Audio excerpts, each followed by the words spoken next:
Bienvenue à toutes et à tous, je suis Marius, j'espère que vous allez bien. Alors évidemment, je vais vous parler de AEW All In qui s'est déroulé hier. Et croyez-moi, il y a beaucoup de choses à dire. Pour moi, il s'agit très clairement de l'un des meilleurs pay-per-view de la AEW tout court. Alors évidemment, il y a des choses qui m'ont frustré, mais globalement, j'ai passé un très bon moment.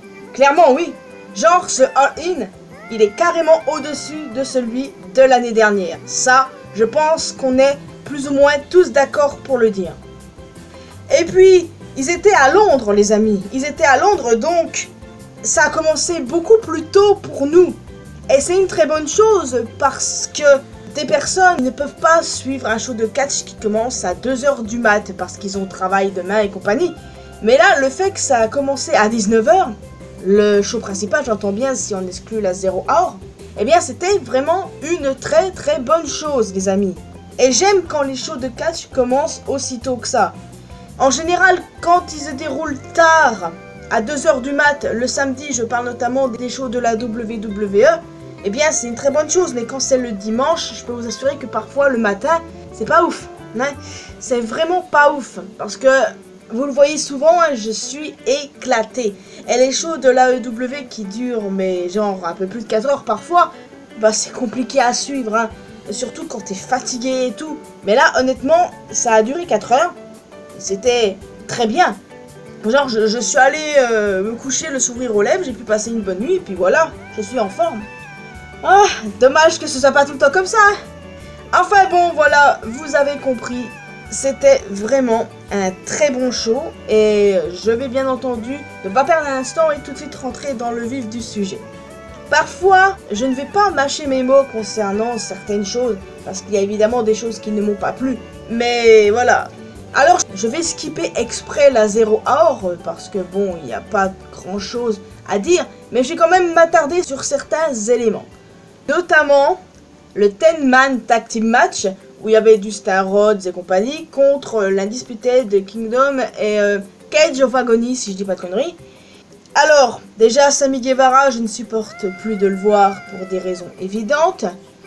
Et le traitement d'Undisputed Kingdom, vraiment, on soupire fort. Après, tu me diras, logique hein, qu'ils aient fait gagner la team Dustin Rhodes.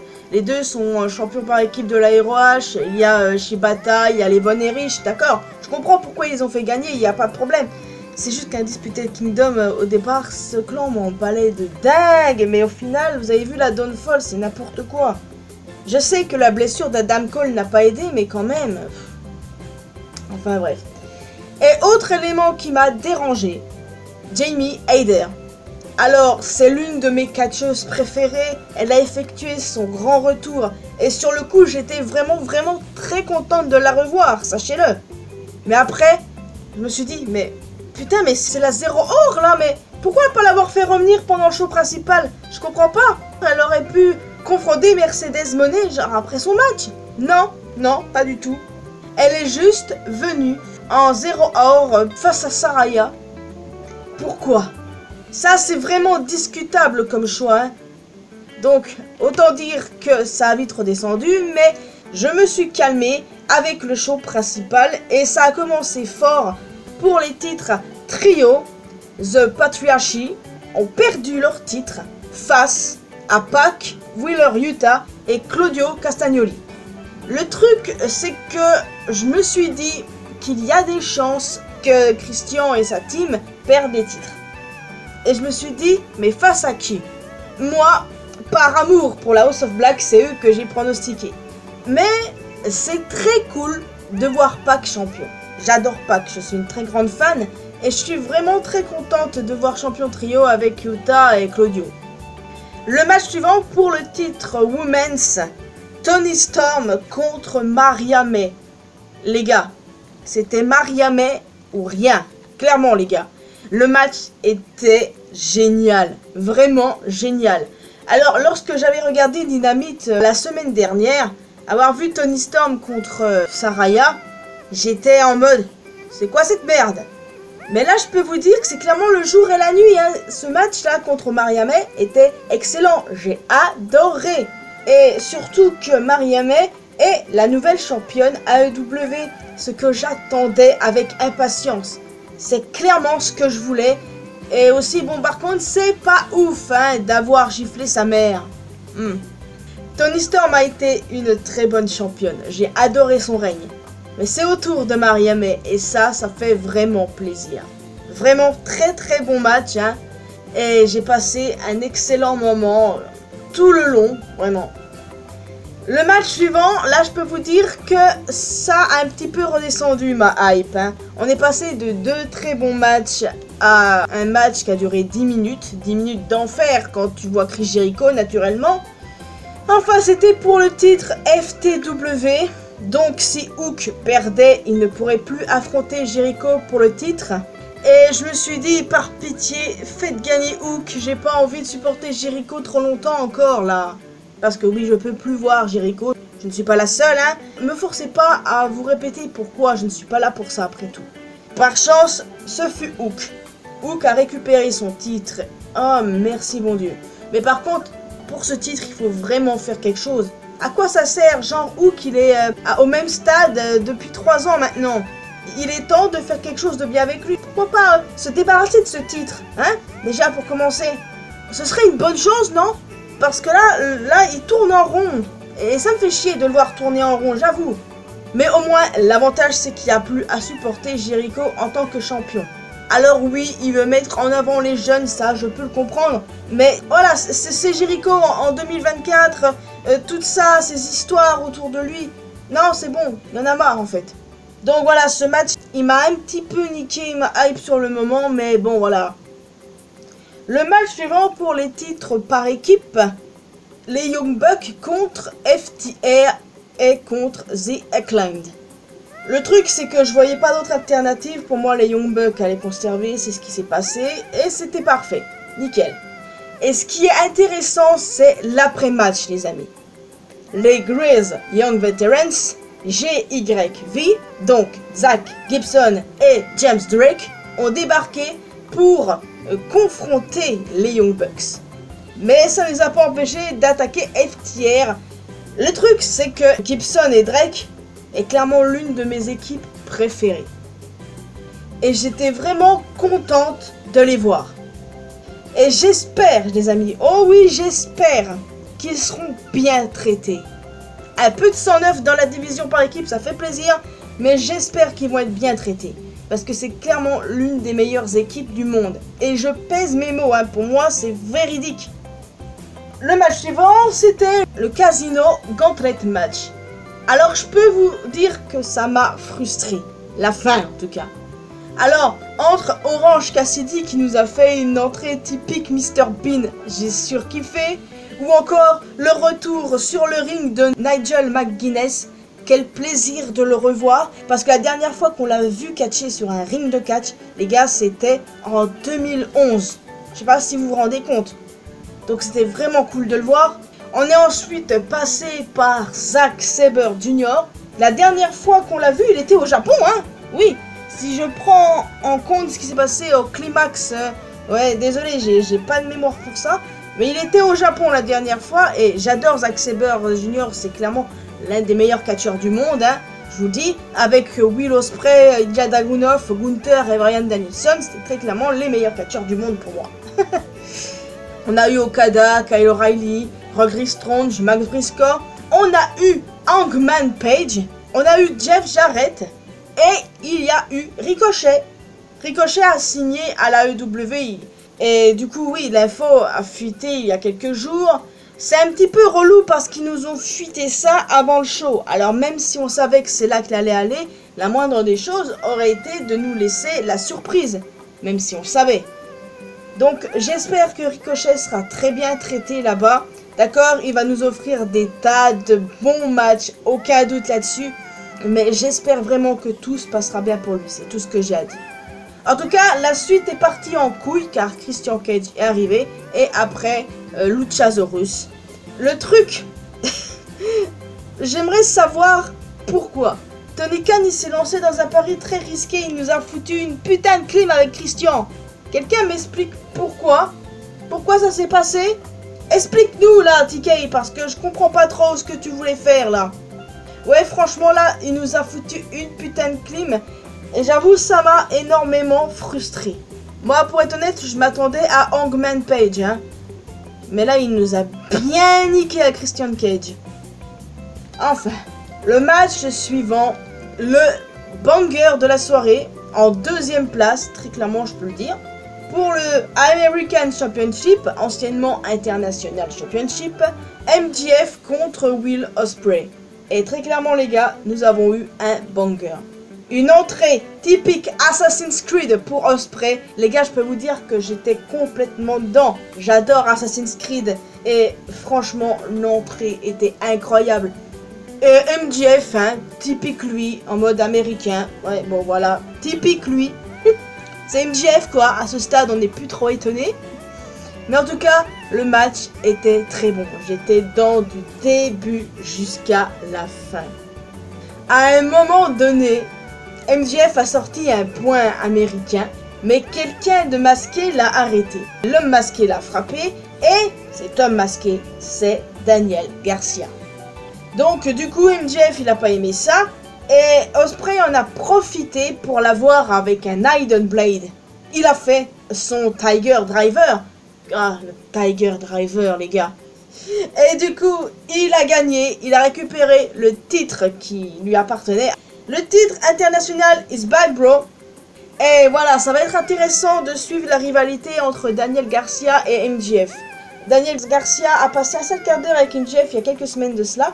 Et en fait, je me suis dit qu'il avait de très grandes chances qu'il intervienne. Mais très honnêtement, qu'est-ce que j'avais pronostiqué moi? Je ne sais même plus. Je sais même plus qui j'ai pronostiqué les gars, c'est grave. Mais dans tous les cas, ce match était incroyable. J'étais dedans du début jusqu'à la fin. Et beaucoup qui avaient en soi du mal avec le style de Ospreay m'ont dit qu'ils ont surkiffé. Alors déjà, ça c'est incroyable. Donc voilà, Will Ospreay a récupéré le titre international et c'est parfait. Alors autant en pleine hype avec ce match, la pression qui redescendait lentement, et ben elle est redescendue complètement avec le match suivant pour le titre TBS.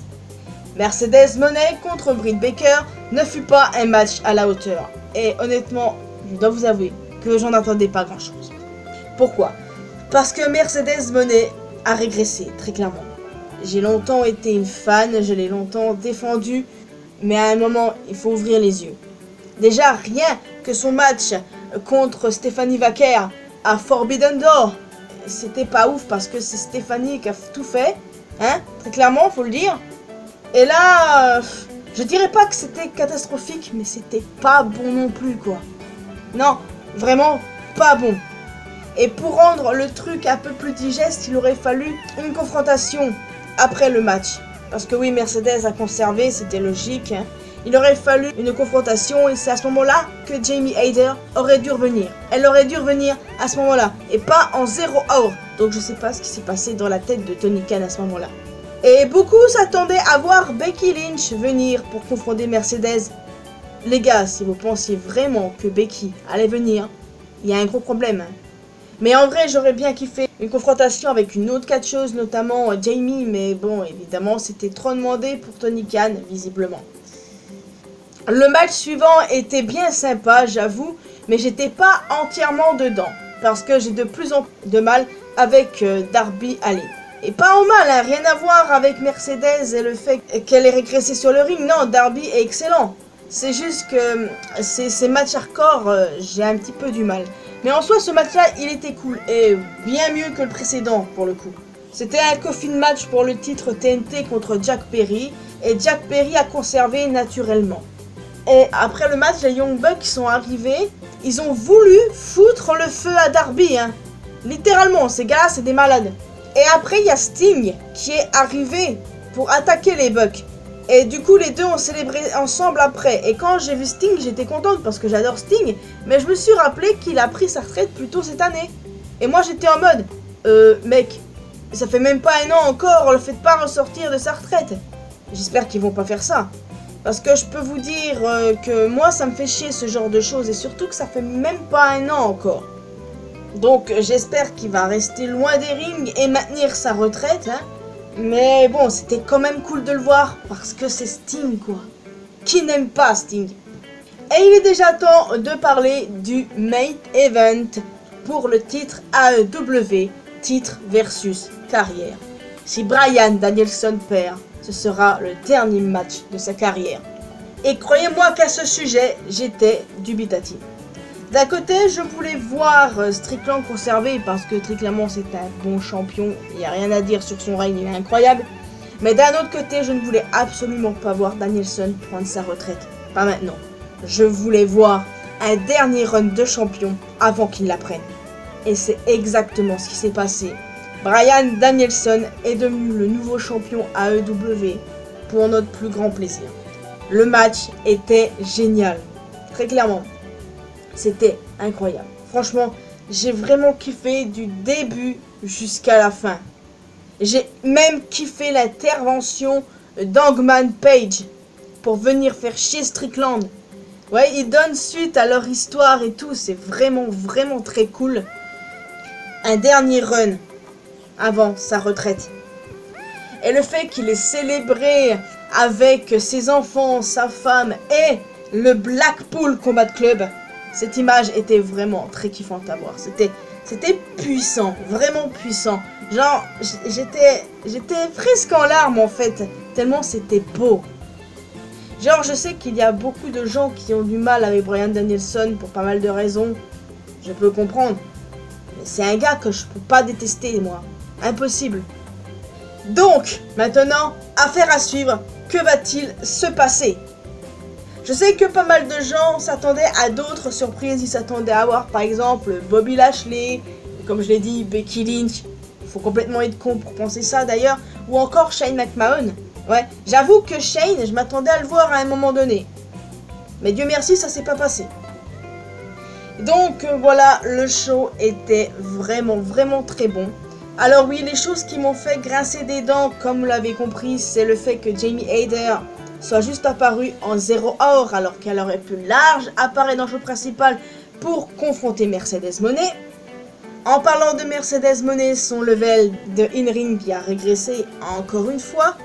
Et le fait d'avoir fait gagner Christian au Casino Gauntlet, alors que ça aurait dû être Hangman ou quelqu'un d'autre, mais... Résultat très frustrant, mais bon voilà, c'est Christian après tout. Et je dois vous avouer qu'à un moment donné, j'ai eu peur qu'il débarque et qu'il gâche la fête. Quand Bryan célébrait avec tout le monde. Ouais, j'ai eu peur qu'il vienne gâcher la fête. Mais Dieu merci, ça s'est pas passé. Donc voilà les amis, je vais vous laisser ici. J'espère que vous avez apprécié cette vidéo. N'hésitez pas à me donner votre avis sur ce show. Qu'est-ce que vous en avez pensé? Quel a été votre match préféré? Vous allez probablement me répondre le Main Event ou alors le Ospreay MJF. Mais en tout cas, que ce soit l'un ou l'autre, ils étaient vraiment excellents. Il n'y avait aucun match mauvais à proprement parler, à part le Money Baker. J'ai eu du mal aussi à supporter le Jericho Hook. Donc en plus d'un commentaire, n'hésitez pas à laisser un petit pouce bleu, ça fait toujours plaisir. Vous pouvez me retrouver sur mes réseaux sociaux, les liens sont bien évidemment dans la description. Et le plus important, abonnez-vous à cette chaîne ainsi qu'à ma chaîne principale pour qu'on puisse se retrouver dans une prochaine vidéo. Et n'oubliez pas d'activer la cloche notification. Bye bye!